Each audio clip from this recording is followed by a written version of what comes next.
선생님 얘 그래서 오늘 아이스크림 먹어도 돼요? 안 되죠? 이렇게 얘기하면 너무 놀라. 아니 먹고 있었단 말이야? 먹으면 안 되는 거라고 원래. 특히나 맞벌이 하시는 부모님 같은 경우에는 주말에 뭔가 아이랑 놀아줘야 된다? 아이에게 뭔가 경험해줘야 된다? 이런 생각이 되게 많으신데 저희가 봤을 때는 쉬어야 된다. 코를 못 푸는데 여러 번 빼줘도 되냐, 하루에 몇 번까지 괜찮냐 이런 질문을 하시는데, 코를 빼주는 거는 저녁에 자기 전에 한 번만, 아침에 너무 힘들면 아침에 한 번만, 이렇게 알고 해주시면 좀 더 좋을 것 같아요.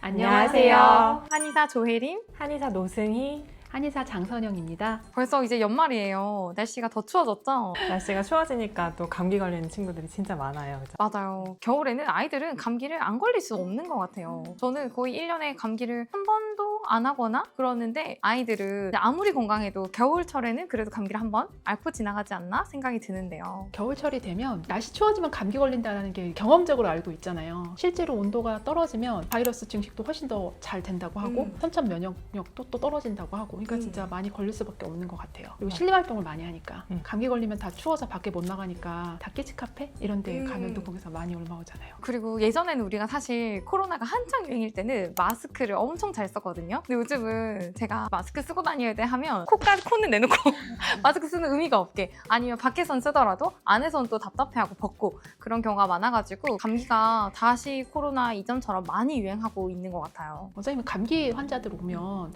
주로 뭐 얘기 많이 하세요? 요새 진료실에서? 가장 기본은 일단은 마스크랑 손 씻기, 거기에 더불어서 저는 물량치 자주 하라고 하거든요. 보통 이제 비말 감염이 많이 되잖아요. 그래서 하원하고 오면 손 씻기는 잘 하는데 양치를 이렇게 굳이 또 치약, 칫솔 다 해가지고 할 필요는 없는데, 물로 가글만 해줘도 내 입안에 있는 세균들도 없어지기도 하고 하니까 저는 물량치까지 해주시면 더 좋겠어요, 이렇게 말씀드려요. 겨울이 되면 아이들이 손을 주머니에 계속 넣잖아요. 콧물 훔치고 또 주머니에 넣고 그러다 보니까 바이러스나 세균이 증식하는 일이 많아서 그런 부분도 좀 챙겨주시면 좋겠다. 장갑도 자주 빨아주시고 그런 식으로 좀 안내를 그럴 드리는 수 것 있겠다. 같아요. 네. 저도 이제 비슷하긴 한데 어머님들한테 그런 얘기 되게 많이 드리거든요. 제가 소아한의사 하고 나서 역대급으로 아이들이 안 아픈 적이 있었다. 언제 아세요? 코로나 시국에. 그때는 정말 어머님들이 마트 가서 손잡이만 만지고 나서도 손소독 막 깜짝 놀라가지고 손 소독제 꺼내가지고 손 씻고, 그러니까 진짜 어떻게 보면 아이들한테 그 얘기 하거든요. 이 손만 얼굴에 안 갖다 대도 사실 감기는 훨씬 적게 걸린다. 맞아. 근데 우리가 사실 알게 모르게 눈 비비고 코 비비고 이거 많이 하잖아요. 그래서 코로나 시국처럼 손 씻게 해라. 두 번째는 그래도 자기도 모르는 사이에 또 얼굴이 가잖아요. 근데 사실 마스크를 어떤 마스크든 상관없으니까 KF94 아니어도 되니까 여기만 그래도 덮어주면 적어도 여기로 손이 가진 않으니까, 감기가 너무 유행할 때는 정말 마스크랑 손 씻기만한 게 없는 것 같기는 해요. 사실은 감기 진료를 정말 많이 보잖아요. 아이들이 그냥 면전에 대고 기침도 하고 애들 진료보다 보면 손에 콧물도 묻고 하는데, 그래도 우리가 감기에 덜 걸리는 건 아마 우리는 손소독과 손 씻기를 매 환자 볼 때마다 하니까 바이러스가 아무리 많은 환경에 있어도 감기에 덜 걸리는 거 아닐까? 그런 생각이 들기도 하네요. 그리고 저는 개인적으로 휴식도 진짜 중요한 것 같아요. 우리가 이제 진료 이야기에 적어드리잖아요. 네. 쉬어야 된다. 근데 저도 이제 소위 말한 맞벌이로 아이를 키워봤지만, 특히나 맞벌이 하시는 부모님 같은 경우에는 주말에 뭔가 아이랑 놀아줘야 된다? 아이에게 뭔가 경험해줘야 된다?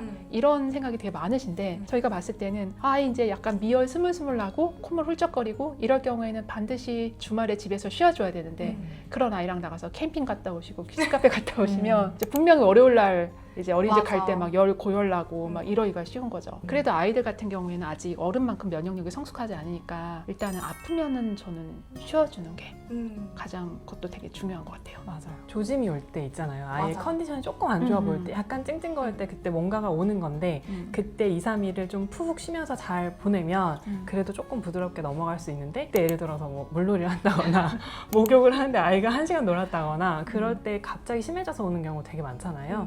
아니 미온수 마사지도 시켜주라는데 뭔가 이렇게 탕에 들어가서 이렇게 하면 미온수 마사지도 되고 몸도 풀리고 일석이조 아니냐라고 하는데, 아이들은 가면 너무 재밌어 하잖아요. 거기서 막 1시간 이렇게 놀고 나면 이제 기진맥진해가지고 이제 그날 저녁에 열이 오르는 경우가 되게 많아서 저는 열 나는 당일날은 가볍게 샤워만 하거나 아니면 많이 지저분하지 않으면 그냥 물수건으로 가볍게 닦아주시고 탕 목욕은 좀 자제해 주시라. 웬만하면 머리도 안 꼭 감기면 필요한 거 좋죠. 아니면 안 감기셔도 된다 이렇게 얘기를 드리거든요. 안정이 되면 그때 하셔라 이렇게 얘기를 드리기도 해요. 애들은 냄새도 잘 안 나요.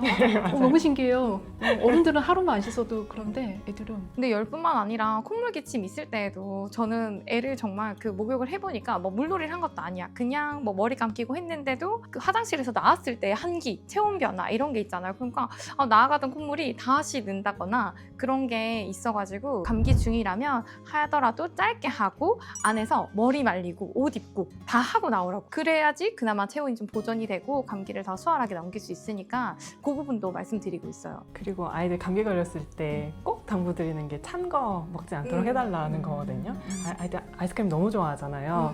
막 기침을 하는데도 찬 거 괜찮지 않나 이렇게 생각을 하셔서 무심코 주시는 경우도 많은 것 같아요. 아까도 말씀해 주셨지만 찬 공기가 들어오면 기관지가 차가워지면 갑자기 증상이 심해지는 일들이 굉장히 많잖아요. 그래서 찬 거 주지 마세요. 미지근한 물을 주세요. 이렇게 강조를 조금 드리는 편인 것 같아요. 아이들은 찬 거 너무 좋아하죠. 맞아요. 그래서 나는 당연히 얘가 감기 중이니까, 그리고 원래도 기관지가 안 좋은 애니까 지금 이렇게 추운 날 안 먹고 있을 거라 생각했거든요. 근데 엄마가 진료하면서 선생님 얘 그래서 오늘 아이스크림 먹어도 돼요? 안 되죠? 이렇게 얘기하면 너무 놀라. 아니 먹고 있었단 말이야? 먹으면 안 되는 거라고. 원래 가급적이면 절대 주지 마시고 혹시라도 어쩔 수 없이 뭔가 먹게 된 상황에서는 꼭 마무리를 따뜻한 물로 해주셔가지고 냉기가 오랫동안 호흡기와 소화기에 영향을 미치지 않도록 해달라. 이렇게 관리하고 있어요. 근데 이런 말 하는 제 책상 위에는 아이스 아메리카노가 그래, 난 튼튼하니까 선생님은 튼튼하니까 괜찮다. 너는 안 된다. 열 날 때도 그렇고 콧물도 의외로 이제 애들은 비강이 좁아서 그런지 코가 막히면 제가 이제 지금도 기억이 나는 게 딸아이 키울 때 자다 갑자기 얘가 일어나서 엄마 이러는 거예요. 그래서 나 무슨 일 난 줄 알고 왜 그랬더니 코 막혀 막 이러는 거예요. 그래가지고 근데 우리는 사실 코가 막혀도 자다 깨는 일까지는 별로 없으니까. 맞아. 근데 이제 아이들은 코 속이 좁다 보니까 그런 일이 되게 흔한 것 같아요. 그래서 저 같은 경우에는 식염수 스프레이를 어머님들한테 쓰라고 말씀을 드리면 어머님들이 애들이 싫어하잖아요. 식염수 스프레이를. 그러니까 한 번 뿌리는 것도 사실은 약간 실갱이가 되거든요. 근데 비강을 봤을 때 막 누런 코딱지, 콧물이 막 그득한 상황이면 한 번 뿌려서 되는 일은 아닌 것 같아요.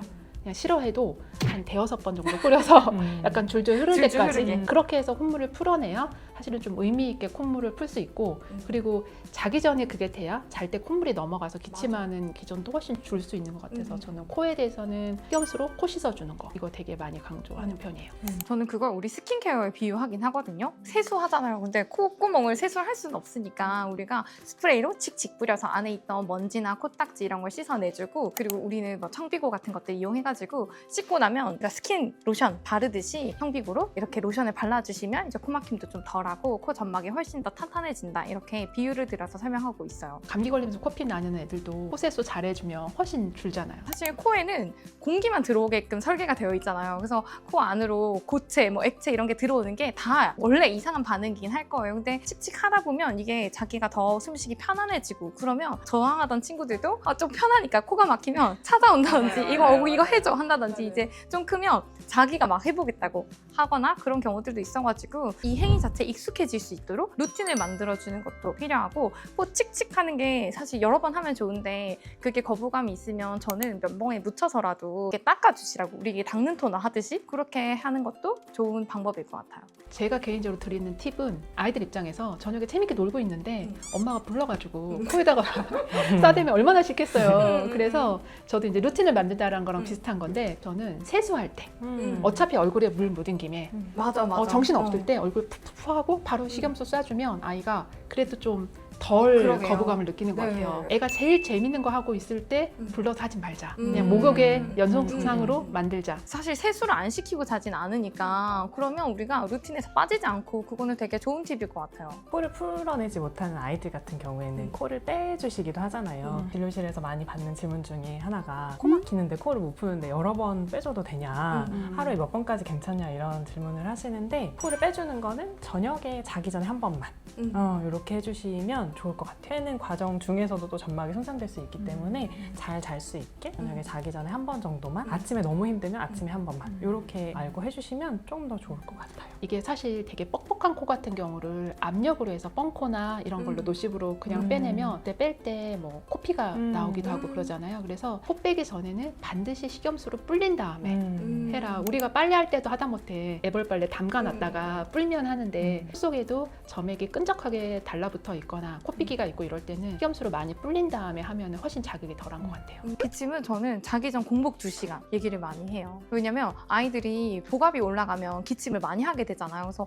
소화를 덜 시킨 채로 잠들게 되면 복압이 올라가니까 기침을 자꾸 하게 돼가지고 자기 전에는 공복 2시간 정도 꼭 유지해달라고 말씀드려요. 그러니까 뭔가 감기니까 빨리 나으려면 많이 먹어야 맞아요, 잘 먹어야지 맞아요. 낫는다 이런 생각을 많이 하시는데 기침을 하는 아이들 같은 경우에 저녁을 좀 가볍게 먹는 것도 되게 좋은 것 같고 돌 지난 아이들의 기침 같은 경우에는 꿀 먹이라는 얘기 많이 드리거든요. 근데 꿀을 아빠 스푼 말고 티스푼으로 한 스푼 이렇게 떠가지고 이렇게 아이한테 빨아먹게 하면 사실 약보다는 훨씬 맛있잖아요. 애들도 잘 먹고 이렇게 꿀의 성분이 이제 목을 이렇게 적셔주고 하니까 일시적이긴 하지만 기침을 조금 잦아들게 하는 효과가 있는 것 같아서 기침할 때 꿀 많이 말씀드리고 그러는 것 같아요. 그럼 생활관리 말고 치료는 진료실에서 어떻게 하고 계세요? 어머님들이 생각하시는 것보다 감기에 쓸 수 있는 시럽제나 과립제들이 많다는 거, 그게 아이의 개별적인 특성, 아이의 약점이나 이런 거를 고려해서 아이별로 좀 다르게 아이 특징에 맞게 맞춰서 처방될 수 있다는 거.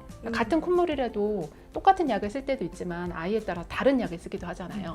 감기에 자연 경과가 있잖아요. 그래서 초반에 열이 나고 콧물이 심한 기간이 있고 그다음에 기침이 심한 기간이 있어서 전체를 좀 예상을 하고 목이 붓고 열이 날 때 쓸 수 있는 약, 콧물약, 진약, 메인이 되는 그거를 이제 좀 집에 상비하고 계셔라 이렇게 안내를 드려요. 바로 올 수 없는 상황일 때도 엄마 그 경과를 알고 있고 아이 증상이 이렇게 진행하는구나를 알고 있으면 그때 맞춰서 조절을 할 수 있게 그렇게 처방을 드리기도 해요. 사실 우리는 감기로 병원에 간다거나 아니면 우리 아이의 감기 치료를 위해서 소아과에 데려간다거나 그런 일들은 거의 없잖아요. 근데 어머님들은 많이 생소하실 것 같아요. 한의원에서 감기 치료라는 것 자체가 또 한의원에서 감기 치료를 하면 어떤 것들이 더 좋은지 말씀해 주시면 좋겠어요. 저희가 근데 이제 편의상 어머님들한테 어머니 뭐 콧물약이에요, 어머니 기침하면 뭐 마행갑수다 기침약이에요 사실 이렇게 드리지만 사실 저희 약이 개념이 딱 양약처럼 증상만을 위한 약은 아니긴 해요. 근데 이제 뭔가 어머님들한테 알려드려야 되니까 이런 증상에 먹이라고 하니까 대표적으로 쓰는 소청탕 같은 경우에는 그러니까 우리 몸의 심부 기관지나 이런 데는 37도인데 코 속의 온도는 32도, 33도라고 하잖아요. 바이러스들은 차가운 온도에서 얘네들 되게 활발하게 증식할 수 있거든요. 그래서 아이가 찬바람 맞고 코에서 맑은 콧물 나고 재채기하고 막 이럴 때 소청탕에 들어가 있는 약재들이 코 속에 있는 냉기를 많이 방어를 해주죠. 그러니까 어떻게 보면 콧물을 자체를 없애는 건 아닌데 코 속의 상황을 나에게 좋은 감기에 유리한 환경으로 만들어서 아이가 잘 이겨낼 수 있게 도와주는 거. 맞아요. 그 증상 자체를 완전히 기전을 뭐 차단해 버리거나 그런 게 1대1로 아니고 차단하는 게 아니라 그래서 내가 잘 이겨낼 수 있도록 도와주는 거. 그래야지 내가 이번 감기를 이겨내고 그 다음에 어떻게 대응할지를 배울 수 있게 되니까 그게 한방 감기 치료의 큰 장점이라고 할 수 있죠. 근데 이런 감기 치료를 한의원에서 하게 되는데 어른들은 막 약국에 가면 감기약들이 한약 처방으로 된 것들이 많거든요. 그래서 저도 뭐 목이 너무 아파가지고 그때 급하게 약국에 갔더니 목이 아파요 했더니 은교산 처방해 주시는 거여서 이거는 나 우리 집에 있는데 이런 경험들도 있는데 그럼 아이들한테는 이런 감기약을 너무 어린데 먹여도 될까요? 이런 걱정들을 많이 하시거든요. 사실 한약재가 우리 그 음식으로 먹을 수 있는 약재들도 굉장히 많잖아요. 그래서 돌이 지나고 아이가 밥을 먹을 수 있는 상태면 사실 대부분의 한약을 쓸 수 있잖아요. 그중에서 이제 아이의 체질을 보고 골라서 처방을 하긴 하지만 돌쯤이면 뭐 전혀 무리 없이 할 수 있다 이렇게 얘기를 드리곤 합니다. 이런 한방 감기 치료를 잘 모르시는 분들은 한방 감기약의 모양이나 형태 이런 것도 되게 상상할 수가 처음에는 없죠. 그러신 것 같아요. 뭔가 이렇게 탕약으로 끓여줄 것 같고 막 그런데 요즘에는 한방 감기 시럽이나 이런 것도 포장지만 보면 마치 그냥 무슨 시럽 양방 시럽 같은 그런 게 되게 많이 나왔잖아요. 예전보다는 확실히 복약의 편의도나 이런 것들이 많이 좋아진 것 같아요. 제가 처음에 함서에서 진료했을 때 그 모든 한방 감기약의 대부분이 다 이렇게 탕약이었어요, 진짜로. 먹기 좀 힘들긴 했겠다. 한 팩당 60cc. 양도 되게 많네요. 그래서 진짜로 그걸 먹다가 못 먹는 친구들도 되게 많았는데 훨씬 더 먹기 편한 형태의 제형과 그냥 쭉 짜 먹으면 되잖아요. 그런 걸로 돼서 많이 좋아진 것 같아요.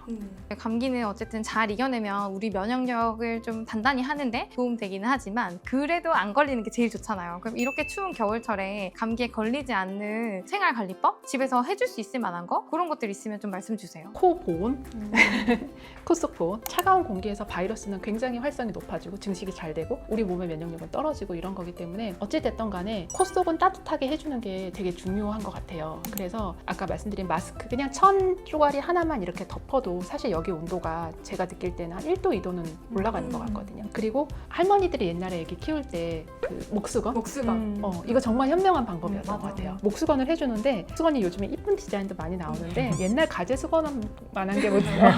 그냥 가재 수건 이렇게 해주고 그다음에 저희 요새 너무 춥잖아요. 집에 들어오면 드라이기로 이렇게 풍지열 여기다가 따뜻하게 한 뭐 15초씩 이렇게 따뜻한 바람 쐬주고. 체온 유지 측면에서 조금 더 보면 아이들 겨울에 옷이 두껍잖아요. 두껍다 보니까 그냥 그거 하나만 입고 외투만 입히는 경우가 있는데 사실 체온 유지를 잘 하려면 그 두꺼운 외투 속에 내 몸에 약간 붙는 레이가 한 겹 있으면 체온 유지가 훨씬 잘 되잖아요.